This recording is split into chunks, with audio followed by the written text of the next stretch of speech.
IHP Média, la chaîne qui vous édifie.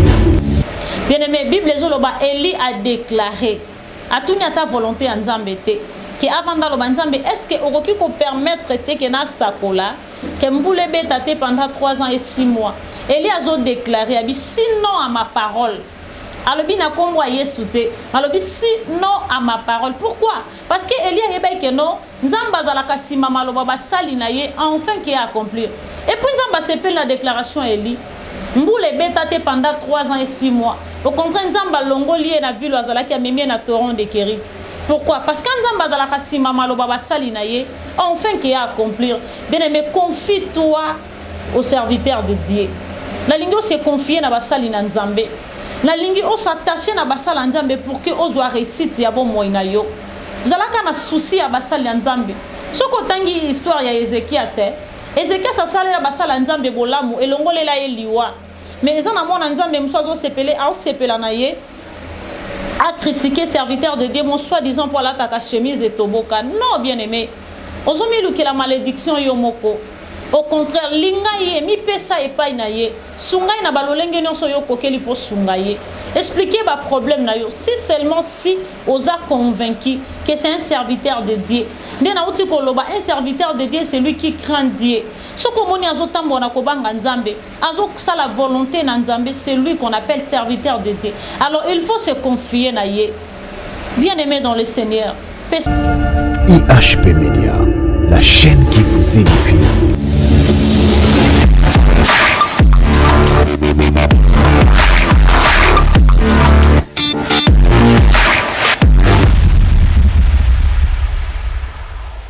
Kolo Yesu, Kolo Yesu, Kolo Yesu, Kolo Yesu, ozali mokonzi na ngai. Ozali mosungi na ngai. Oh, oh, oh, oh. Nakobange lokote ata bitumba eye makasi. Natanga na makomi isikolo baki na ngai. Naza motu, naza mokila te oh, oh, oh, eh. Eya natongo to na pokwa eh. Elombe nanga zali o maloba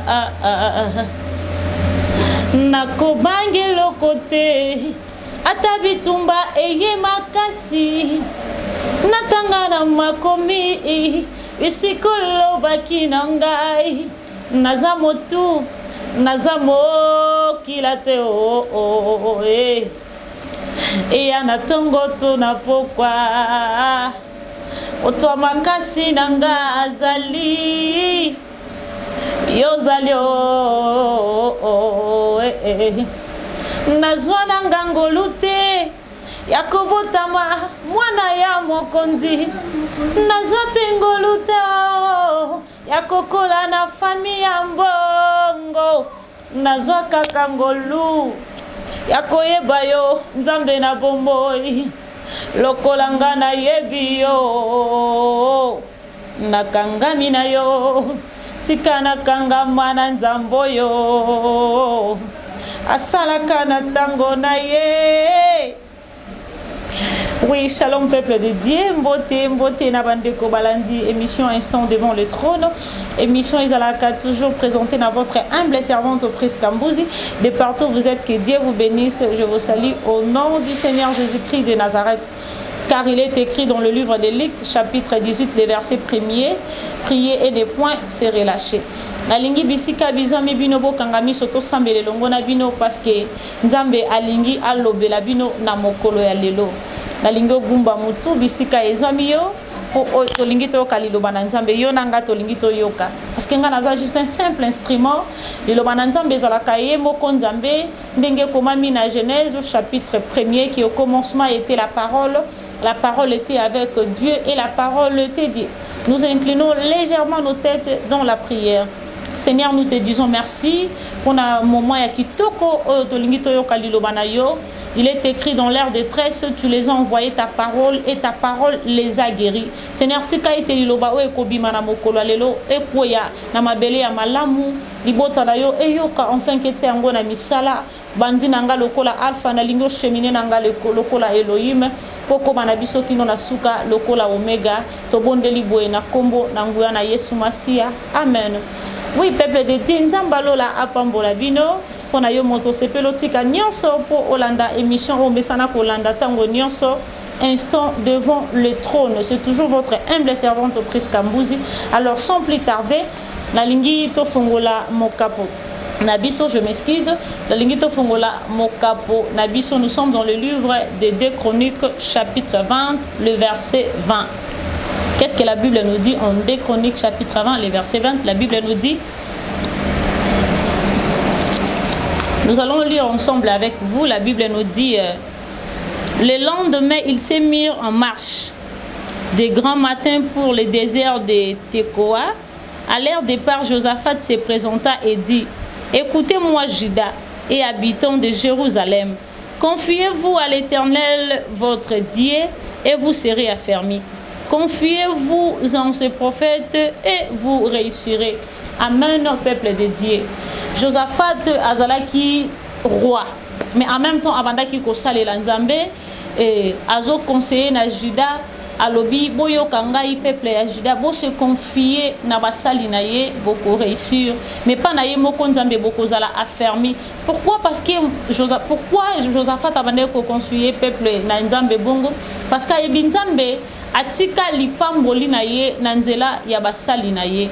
Nzambe atia pouvoir moko na nzela ya basali na ye ozaka soki ba déclarer nzamba zaka sima maloba na bango enfin que à accomplir parce que nzamba zalaka toujours derrière maloba ya basali na ye pour que à accomplir maloba o ba déclarer ka likolo ya bomo na biso yango tendeza maman na thème na biso yango tendezali thème to ko décortiquer na tango alelo déjà juste verset de base o tozui mais lité na biso ezwami o to tangité thème to so décortiquer na mokolo alelo eza confiez-vous à ses serviteurs et vous serez bénis. Donc fais sa confiance na basali na nzambe pe okopambolama bande ko ebele bakoma koloba basala nzamba ngo bakoma ba escroc basala nzambe bakoma koluka mbongo soki opesi ye confiance akokoma kaka tindelanga crédit sunganga boye on a besoin d'action de grâce. Non, il y a de vrais serviteurs de Dieu et si ka ba fruit ya mabe ezali ya malamu pe ezalaka. Cela ne veut pas dire et si ka ba pesa yo pasi et si ka ba escroca yo soit ba pesa yo prophétie ya mabe nde basala nzambe pe ya malonga bazali soute. Non, il y a les vrais serviteurs de Dieu. Oh, ceux qui ont touché Nzambe. Parce que la Bible nous dit que ne touchez pas à Mewa. Nzamba ebi pourquoi zo baba simba ba o ayete parce que soko simbi mosali na Nzambe, o simbi directement Nzambe. Pourquoi? Parce que aza mandaté na Nzambe. Ndete motozo décortiquer na mokolo lelo yango wana. Confiez-vous à ses serviteurs et vous réussirez. Bien aimé, Nzamba ta pouvoir moko na kata basali na ye. Ondomo na kata papa ya mutu, père biologique ya mutu. A maudire mwana na ye, mais malédiction na mosala Nzambe aye kolongola ngo to ki na kaya Riban. La Bible dit Riban a été maudit par son père Jacob. Mais tant que Moïse aye alongoli malédiction ezalaki prononcer likolo a vie à Riban. Pourquoi? Parce que Moïse azalaki mandaté na Nzambe, azalaki mosali na Nzambe. Peu importe malédiction, ezalaki prononcer likolo a vie à Riban et pas à père biologique na ye. Mais lokola ya azalaki Nzambe parce que Nzambe tazoti na Moïse, aibisi Moïse va, je te fais Dieu devant Pharaon. Non, Pharaon ezaka kate que non mokonzi wa zalaki ko lié akanga bandaki ko malmener peuple ya bana Israël même à ta pouvoir diabolique nyonso o Moïse akoka kokutana nango lokwa Moïse azalaki déjà Nzambe soka prononcer maloba likolo ya moto nyonso wana il faut abika bola mwa Nzambe. Alors Nzamba tia pouvoir moko na nzela basali na ye nda so sende azo senga yo o se confier na ye. Alors bien aimé tala soki totangi na la Bible nous dit en Jacques chapitre 5 le verset 17 la Bible nous dit na lingi totanga ngo elongo na yo. Qu'est-ce que la Bible nous dit dans Jacques na lingo fongo la Bible na wesi kezwami totanga ngo elongo na yo nini Nzambe azo lobela. Oui, bien aimé dans le Seigneur de Nabande Koloba. Mosala Nzambe aza yemoko Nzambe. Pourquoi? Parce qu'il y a un mandaté na Nzambe. Donc nous sommes déclaré à malamu likolo vina Nzambe à quoi accomplir yango. Pourquoi? Parce que dans la kasima maloba basali na ye enfin qui est à accomplir yango. Mais bien tebisika biso bibino bozomi tuna qu'est-ce qu'un serviteur de Dieu? Bon, j'aimerais vous dire un serviteur de Dieu est celui qui craint Dieu.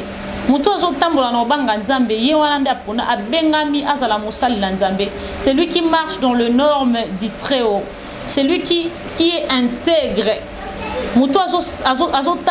Selon la volonté de Nzambe, selon la loi, c'est lui qu'on appelle serviteur de Dieu. Alors, Nalingi Totanga, Jacques chapitre 5, le verset 17. Qu'est-ce que la Bible nous dit? Nous lisons au nom du Seigneur Jésus-Christ. La Bible dit, Élie était de même Élie était un homme de la même nature que nous. Il pria avec instance pour qu'il ne plût point et il ne tomba point de pluie sur la terre pendant 3 ans et 6 mois.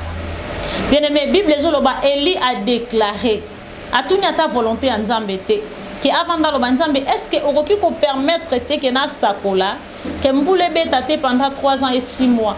Élie a déclaré sinon à ma parole. Alobi na kombo Yesu te. Alobi sinon à ma parole. Pourquoi? Parce que Élie a yeba que non Nzamba zalaka sima maloba basali na ye enfin qui a accompli. Et puis Nzamba s'appelle la déclaration Élie. Mboule betate pendant 3 ans et 6 mois. Au contraire Nzamba longoli na ville azalaki amemi na torrent de Kérit. Pourquoi? Parce que Nzamba zalaka sima maloba basali na ye enfin qui a accomplir. Bien aimé, confie-toi au serviteur de Dieu. La lingo se confier na basali na Nzambe. La lingi o s'attacher na basala Nzambe pour que o soit réussite ya bon moina yo. Zalaka na souci ya basala Nzambe. Soko tangi histoire ya Ézéchias Ézéchias sa sala ya basala Nzambe bolamu elongolela ye liwa. Mais ils en amont Nzambe msozo sepele a sepela na ye a critiqué serviteur de Dieu mon soi-disant pour la taka chemise et toboka. Non bien aimé. Ozomi luki la malédiction yo moko. Au contraire, lingaye mi pesa e pa inaye. Sungai na balolenge nyonso yo kokeli po sungaye. Expliquez ba problème na yo. Si seulement si osa convaincu que c'est un serviteur de Dieu. Ndena uti koloba un serviteur de Dieu c'est lui qui craint Dieu. Soko moni azotambo na kobanga Nzambe, azo sa la volonté na Nzambe, c'est lui qu'on appelle serviteur de Dieu. Alors il faut se confier na ye. Bien aimé dans le Seigneur. Paix sa confiance na basali na Nzambe okobika bolamu na samokilo yo kozala na tante obika lokola ba payen de balobaka mukomsu na kati ya bis nazoteya ndeko mo alobi bakomaka kobimebele bwe po baluka mbongo. Non bien aimé dans le Seigneur, il est écrit dans le livre de Matthieu chapitre 28 le verset 19 qu'allez partout dans le monde, faites de toutes les nations mes disciples. Donc musala oto sala kango ezande volonté na Nzambe ezande Nzambe mutatindi biso enfin que to sala mosala na ye monde entier ba o bandima yesu lokola mokondi pe mobikisité bandima ye enfin que bazala na accès na royaume de cieux. Bien aimé, pesa confiance na basala Nzambe. Soko lingo réussir, soko lingi makambo pesa melayo na facilité. Nzamba posa réussite na ye na maboko basali na ye. Donc ma déclaration musu basala Nzambe basala likolo vi na yo. Je dis bien les vrais serviteurs de Dieu. Bato bosala Nzambe na bo solo. O basala ba déclaration malamu likolo vi na yo. Il suffit aux alaka na confiance na ye. Okobika bola mo Nzambe. Mona Nzambe mona zo sambela. À quelle église a prié, mais à critiquer un pasteur naïe. Bien aimé, bien sûr, on a bola monza bendeni. Habite na kenda na rapona sambela, mais nabi na ngazane mutabakisi. Mais bima, pourquoi tu sambele si ko ebi ke no bola monza bezate? Tant ebi déjà que wana za mosala nzambete, azo sala nzambe na bosolo ete bima. Luka ici qu'on zo comprendre que non, o enda za mosali na nzambe. Parce qu'il est écrit, na kosa la différence entre ba oyanga na ba oyanga ite. Différence soit netali samaka. Pour na moto nyonso azotambola surtout na kobanga Nzambe. Nzambe akoki jamais kotika moto azoluka ye na bosolo akendo kuya na maboko mabe. Na lingo se confier na basala Nzambe. Na lingi totanga verset de base na biso ya mokola lelo. Nous sommes dans le livre de 2 rois. Nous sommes dans le livre de 2 rois. 2 rois chapitre 9, le verset 11. La Bible nous dit Naaman vint avec ses chevaux et son char. Et il s'arrêta à la porte de la maison d'Élisée. Élisée lui fit dire Élisée lui fit dire par un messager, va et lave-toi 7 fois dans le Jourdain. Ta chair redeviendra saine et tu seras pur. Naaman fit irriter et il s'en alla en disant, voici je me suis disé, il sortira vers moi, il se présentera lui-même et il invoquera le nom de l'Éternel son Dieu. Bien-aimé dans le Seigneur, bisognon sotoyebi histoire ya Naaman. Naaman azalaki général l'armée d'Israël, mais azalaki général, azalaki moto makasi bande ko bunda tango nyonso bitumbe banda ko ta na mboka. Azalaki na maladie moko banda tungisa ye, ezalaki lèpre. Alors pembeni na ezalaki na mwana mwasi moko azalaki wana lokola mwana na ya mosala. Bamemaki kati na bowumbu a se retrouvaki na ndako ya Naaman. Bien-aimé Bible ezoloba na biso mwana mwasi ana azoyebisa chef Naaman. Alobi soki Naaman azalaki na Israël. Soki Naaman akutanaki na mosakoli moko na Israël, alingaka mona bolamu nzambe. Et Bible ezoloba Naaman atindi lettre. Naaman atindi lettre enfin ke bakende ko bikisa na maladie bande ko tungisa ye. Roi tanga ye ko apprendre yango Bible ezoloba roi apasoli bilamba. Wana na sali juste un pas rétrospectif enfin ke bato bazolanda biso ba comprendre. Alors mosakoli Élisée tanga ye ko yoka yango abibo tika ye aya ako comprendre que na Israël nzambe azali. Et Naaman tango aye Bible ezoba Elisa bimaki te atindi juste serviteur na ye aye bisaye akende ko sokola na réservoir ya Siloé 7 fois. Et Bible ezoloba le général Naaman asiliki azoloba ngana kanisa tom suye moko ko bima po alobela ngai. Alors soko tangi tina soko comprendre que le général Naaman a qui obéir na maloba mosakoli Élisée et tango aki ko sokola na réservoir ya Siloé 7 fois nzamba lola abikisaki na maladie bande ko tungisa ye. Pourquoi? Parce que nzamba tia réussite na maboko ya basali na ye. Même maladie wezo tungisa yo. Kovanda toloba ke non atamboli na maboko basala nzambe belé na biki bola mo nzambe te non. Tant musu bisiko zoni atawana nzamba zate. Tant musu bisiko zo kende wana nzamba zo mono wana te. Alors confie-toi à l'Éternel, tu seras affermi et à ses serviteurs tu réussiras. Bien-aimé, alors il faut le koyeba mosala nzambe ni nazo s'attacher na ye. Est-ce que ça mosala nzambe ya solo toi za muto azo sala juste pour ba mona ye kazo salela nzambe. Bien-aimé, tango Naaman akutanaki azwaki message utaki pa mosakoli Élisée abiki samaki na maladie na ye. Pourquoi? Parce que amekaki ko douter, mais tango se confier na maloba mosali na nzambe aki ko zwa réussite pe solution na maladie na ye pe lèpre etika ki vi na ye. Bien-aimé na bio ezotungisa yo te. Nzambe o nazote yo. Adana makoki ya kobikisa yo na ba maladie nyonso etungisa libota na yo, mais na nzela na yo tango zui conscience olobi non na nzela liloba webimi na mokola lelo na lingina se confier na basali na nzambe enfin que nazwa solution na ba problème nanga okozwa solution. Parce que nzambe, la Bible dit la parole du Très-Haut ne repose pas par les discours persuasifs de la sagesse de l'homme, mais sur une puissance de la démonstration. Cela veut dire le banzambe kokyo bimate son ke sala misala na vie abana na bato. Et bimaka po sala démonstration. Tant nzamba lobaka ezalaka po eningisa mokili bien-aimé. La lingo se confie na basali na nzambe. Bola munyo so luka na sa mokili okozwa yango. Pesa confiance na basala nzambe. Tika ko critiquer bien-aimé. Sermo kwa bengangai abisi après que la lingo prier pour nanga parce que nzamba zolo tisanga kana buto abisi nga linga bomangai. Nzamba linga bomo point non na banda ko critiquer basala nzambe. Chaque fois na zason na Hollande na télévision na ofinga o ayeba ku ko lata te. O kutu muluba. O ala ta 13 couleurs. Alors nzamba silikaki abinzamba sepeli abomaye. Ayaki na église to salele prière to sengi mawana nzambe nzamba limbisiye. Tika kozwa katon yo critiquer basala nzambe. Tika nzambe mo kwa silana na bango. Yo zwa na yo ta o créer groupe na pour bo critiquer ka pasteur moko songolo. Eh bien aimé. Kala ndengo zo se créer malédiction yo moko. Kala ndengo zo bifungolela bikuki alibabe. Parce que tant on zamba le ate bénédiction et pas na bango et que yo zo se confier na bango te zo critiquer bango, c'est qu'on zo attirer malédiction likolo a vie na yo. Éviter qu'on a ba problème na nzambe. Bien aimé za na ba problème na bato na mokilo nzamba o côté la yo. Mais soko beba na nzambe na na côté la yo. S'il te plaît bien aimé na bondelo na kombo na Yesu. tika ko critiquer basala nzambe pesa vie na yo epai na Yesu. Confie-toi na basali na nzambe, confiez-vous à ses serviteurs, vous réussirez et à Dieu vous serez affermis. Ilobana nzambe ya mokolo ya lelo ya ngwana. Que Dieu vous bénisse. Alors, nous sommes arrivés à la fin de cette émission Instant devant le trône. C'est toujours votre humble servante Priska Mbouzi. Alors, je salue celui qui était derrière la caméra, Dédé Myongo, sans oublier Charlie Kanga, le réalisateur, et sans oublier aussi Nathan Mwamba. Et je salue aussi mon pasteur, le révérend Jacques Mbia.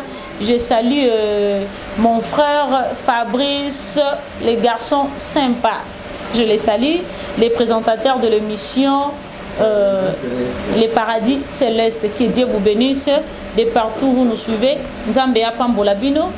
Tokoki Kobo Sanate Tobanda Kina Yesu. Il faut tout qui s'anaye parce que c'est lui, le maître des temps et des circonstances. Sans oublier ma maman chérie. Ma maman chérie, je vous salue là où vous êtes, maman EHP Média, je vous salue. Nous sommes arrivés à la fin de cette émission. Nous inclinons légèrement nos têtes dans la prière. Seigneur, nous te disons merci parce que tokomi na suka ya oyo tindaki biso to sala.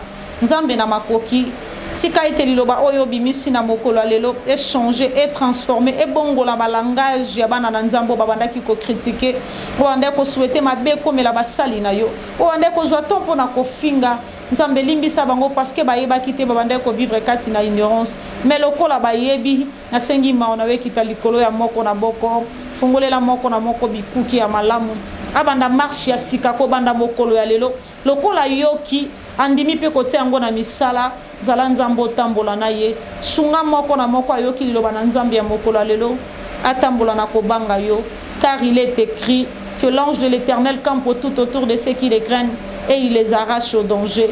Bon gelou na yo ba camper tout autour na bango pe ba épargner bango na ba plan néfaste na kombo na ngwana Yesu Masia. Amen. À la prochaine édition, que Dieu vous bénisse.